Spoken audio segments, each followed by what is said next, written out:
Hello and welcome, I'm Ankit Tuteja and you are watching Tech It Out. This week we introduce you to some cutting-edge innovations that could shape the cities of the future.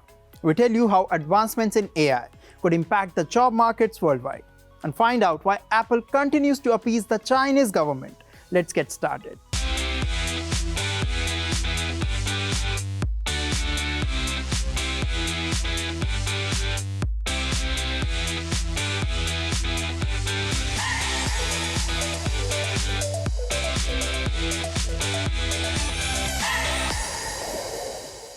On Tech It Out, we keep bringing you new technologies and path-breaking inventions that can change the way we live. In this story, we show you how digital technologies are now aiming to make urban areas better connected and more secure. It is more.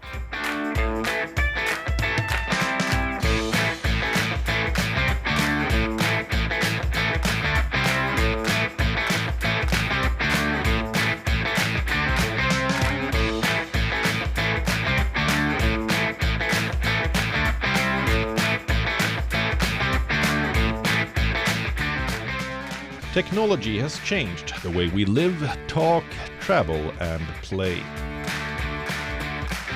Interestingly, cutting-edge innovations are trying to make our lives better and simpler. Earlier this week, we got a glimpse of the new breakthrough technologies and interesting innovations at the Convergence India exhibition that took place in the capital city of India. It's said to be India's largest tech and infra expo. Here's what caught our attention at the mega event.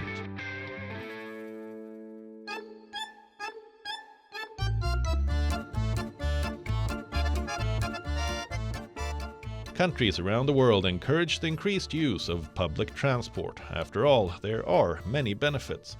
It can help reduce congestion on roads and adverse environmental impacts, such as pollution. But public transport has its own limitations, and it seems this tech company has a solution.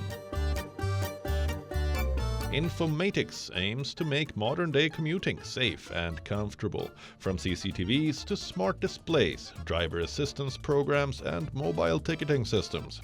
The company manufactures a wide range of such products.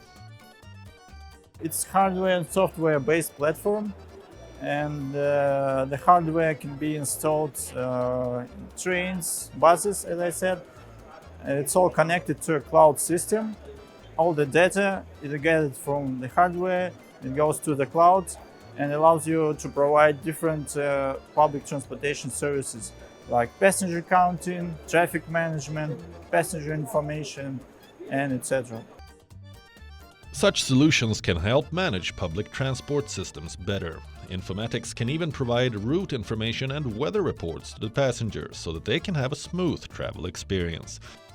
Through its digital services, the platform aims to cater to the interests of passengers, authorities, and transport operators.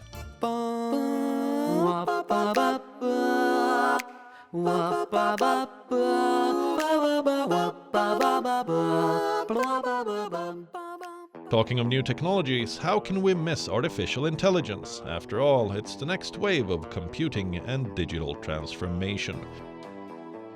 Artificial intelligence is making security cameras smarter. AI-driven camera by Smart Cow is the latest example. It can identify people who are roaming without masks in a crowded place. It can even spot the number of plates of vehicles on the road and alert the authorities. You basically install CCTV camera primarily for security. It started out as security and then it's leading into many things. So what used to happen is a bunch of people sitting in a command center looking through this surveillance footage manually. But today AI enables you to predefine incidents on that video data and say if X or Y happens in the live video, give me an alert. I don't want a human looking through it, but I want an algorithm looking at this video, analyzing this video and generate alerts and analytics as and when something of interest happens to me. AI-powered security cameras can come in handy in various other situations. So you have these cameras basically at a traffic junction and you load these AI algorithms which can read the plates automatically. So the moment there is a traffic violation, maybe it's a red signal jumping, maybe it's a wrong turn, maybe it's a pedestrian crossing. So the algorithm can basically click an image and read the license plate of a particular car or the bike, and it can seamlessly integrate with ticket racing systems. SmartCow says it can customize cameras as per the needs of its clients. These cameras can be used in various sectors such as construction, defense, and medicine.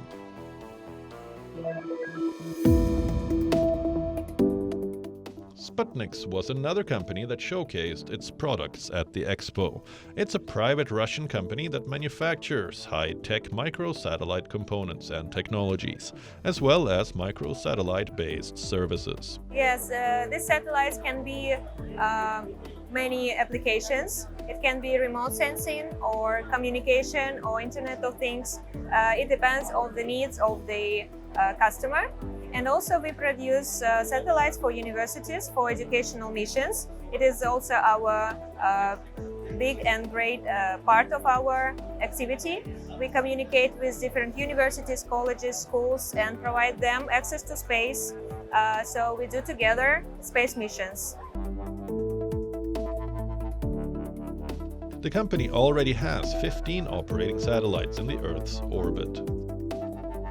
They now plan to send around 70 satellites by the end of the year.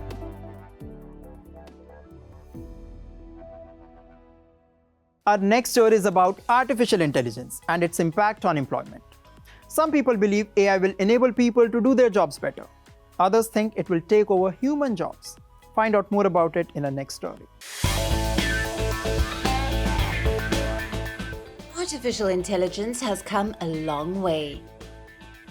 It can now do a wide range of things without human intervention. AI can write emails for you, translate languages, deliver a correct medical diagnosis, and can even draft legal documents. The capabilities of non-human systems will continue to expand. And that brings us to a very important question. Will AI take over human jobs? It seems the threat is real.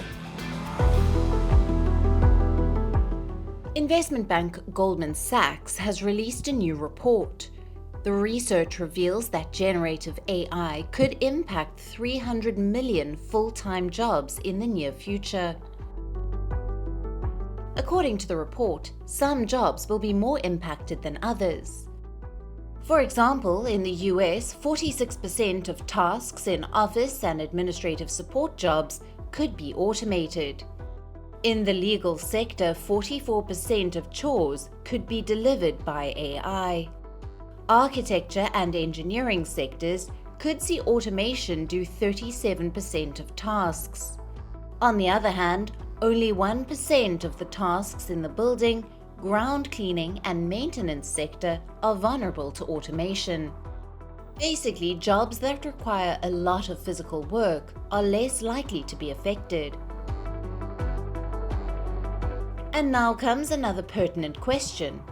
Which countries could be most affected by AI advancements? According to the findings of the report, 18% of work globally could be automated by AI. Larger effects will be seen in developed markets than in emerging markets. The top 5 regions that are likely to be impacted the most by AI are Hong Kong, Israel, Japan, Sweden, and the United States. Job markets in China, Nigeria, Vietnam, Kenya, and India are less likely to be affected by breakthrough in AI. The data shows that AI will undoubtedly impact the labor market, but it's not yet clear how disruptive it would be. The impact of AI will ultimately depend on its capability, efficiency, and adoption timeline.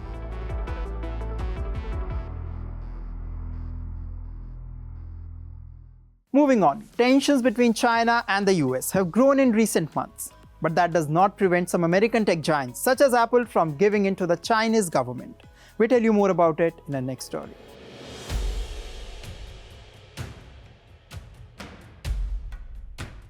Big tech is often in the news, sometimes for the wrong reasons. This is the latest. Apple is once again trying to appease the Chinese government, especially at a time when there are rising tensions between Beijing and Washington. Why do we say that? Apple CEO Tim Cook was recently in Beijing to attend the China Development Forum, which is a government-organized event. But during his trip to China, Cook also met some Chinese government officials. He praised the country for its rapid innovation and its long ties with the US iPhone maker. It seems the Apple CEO is seeking to maintain a mutually beneficial relationship with the Chinese government. After all, the company counts on Greater China for about 20% of its sales. Also, Apple has lately upset Beijing as the Cupertino giant has announced its plans to reduce its supply chain reliance on China and move production to other countries such as India, and Apple can't further jeopardize its relations with China. This is not the first time Apple has done or said something flattering to woo the Chinese authorities. Apple has been called out for its compliance with Chinese laws on censorship and data storage. Their partnership has exposed Apple to criticism. In recent years, the company has made changes to its products to address Beijing's concerns. In 2022, the company limited the use of AirDrop feature on its iPhones in China because protesters in the country were found to be using the AirDrop feature to spread posters opposing Xi Jinping and the Chinese government. As we know, AirDrop is a wireless file-sharing feature that allows the quick exchange of files like images, documents, or videos between Apple devices. In 2021, Apple gave the Chinese government control over local data. In 2019, the Cupertino-based tech giant removed the Taiwan flag from emoji keyboards for users in China and Hong Kong. Over the past several years, tens of thousands of apps have disappeared from Apple's Chinese App Store, including foreign news services, gay dating apps, and encrypted messaging tools. US lawmakers have become increasingly wary of how American tech firms do business in China. Microsoft is another company that has been observed to be wooing China. If reports are to be believed, Microsoft continues to expand in China. The tech firm has plans to upgrade its campuses in Beijing and Shanghai over the next 3 to 5 years. Amazon has also maintained a close relationship with the Chinese government. A few years ago, China ordered Amazon to remove reviews and ratings of President Xi Jinping's book, and the e-commerce giant agreed to do so. In times when the US authorities are cracking down on Chinese firms over national security concerns, American technology companies continue to deepen their ties with China. Big tech firms love to talk about values, yet they see no problem with giving in to the escalating demands from Chinese authorities, no matter how outlandish they are. Isn't it hypocritical? Online education has proven to be an effective mode of learning. A lot of students worldwide are making the most of remote learning. But unfortunately, some countries are still far from enjoying the benefits of the e-learning model. One such is Afghanistan. Here is more.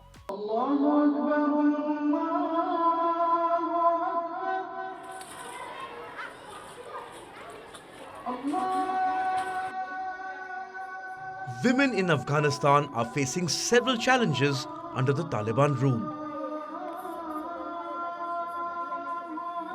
Access to education is one of them. Taliban officials have closed high schools.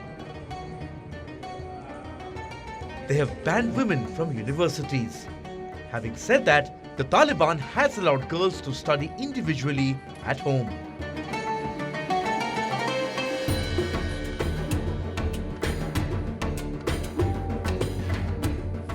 Afghan girls are now going online to study. Actually, in that situation, that we are banning from going to school, university, or any type of courses, this is a good opportunity for girls, for women in Afghanistan to continue their education, their studies in online courses. So this is why I want to continue my studies in online courses, and this is my dream, this is my goal, to finish my studying, whatever what happened in Afghanistan. Every day or every night, I think he or she will. But is the online education model really a practical solution?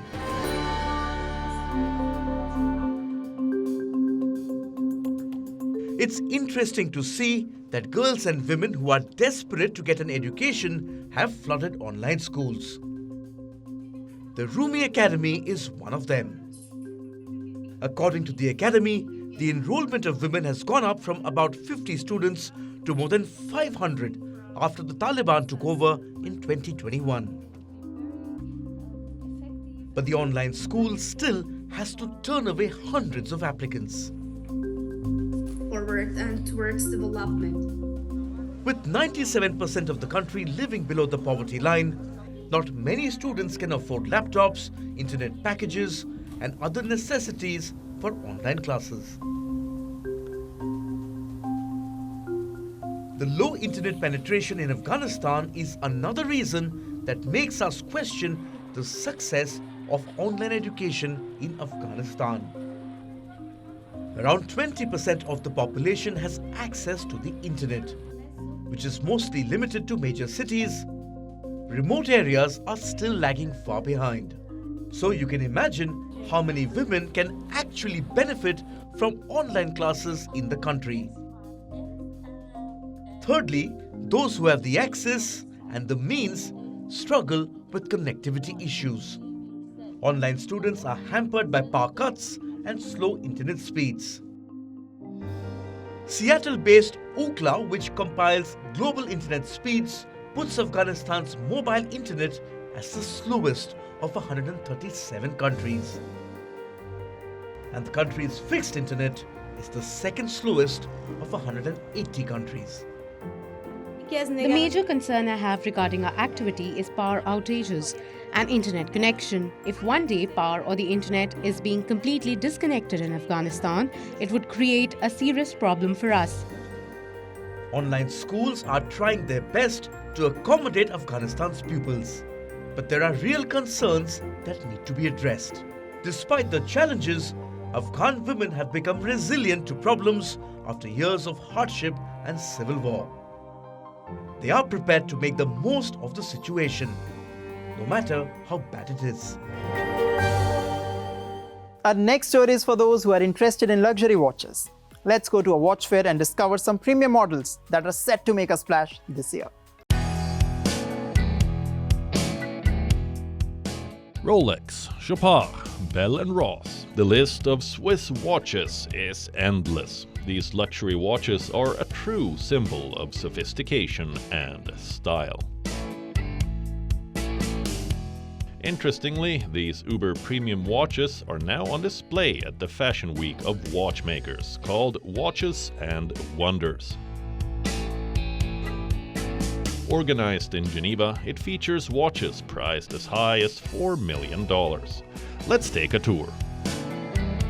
Look at this. It's the IWC Ingenieur 40 Automatic. The watch is shockproof and watertight. It is based on one of IWC's best-selling models in the 1970s. The archaic beauty is on display at the watch fair for the first time. All major luxury watch brands, including Swiss watchmaker Chopard, are in attendance. Timepieces featuring reversible watch faces and recycled steel are also on display. We are using only steel which has been recycled up to 80%, still offering very high quality standards. So being that we use about 25 to 30 tons of steel every year, it's not a negligible amount, and we thus contribute to the fact that no new steel has to be produced, which lowers the carbon footprint by about 30% in our case.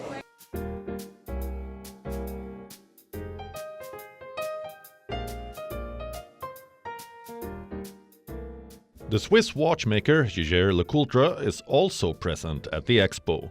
Their Reverso Tribute Duophase Tourbillon is also making a strong impression at the Watches and Wonders fair. Tourbillons are parts meant to increase the accuracy of watches. Made of 18-karat pink gold, the Reverso Tribute Duophase Tourbillon features Jaeger-LeCoultre's signature Duophase. This makes it a reversible watch face that can display two different time zones at the same time. The watch also shows a day and night indicator. Only 50 watches of this new model will be made. Rolex is also showing its latest models, including a new generation of Cosmograph Daytona. The 2023 edition brings a few changes like wider lugs, a part that connects the strap to the case. The glitzy displays and expensive watches are in sharp contrast with the cost of living crisis affecting most of the world. Surprisingly, the watch industry has fared very well. Maybe because people still want to rejoice or to have some joy in their lives, or certainly watches are considered also by some as an investment, but certainly as a collector's item, passing it to the next generation. According to the Federation of the Swiss Watch Industry, Swiss watch exports increased by more than 11% in 2022 compared to the previous year. Clearly, the Swiss watchmaking industry is thriving despite inflation and a looming global economic crisis.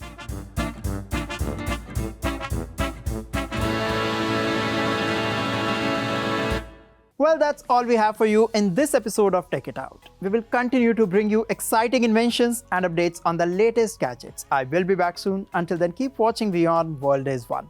And yes, don't forget to follow us on social media. For now, it's me, Ankit Oteja, signing off.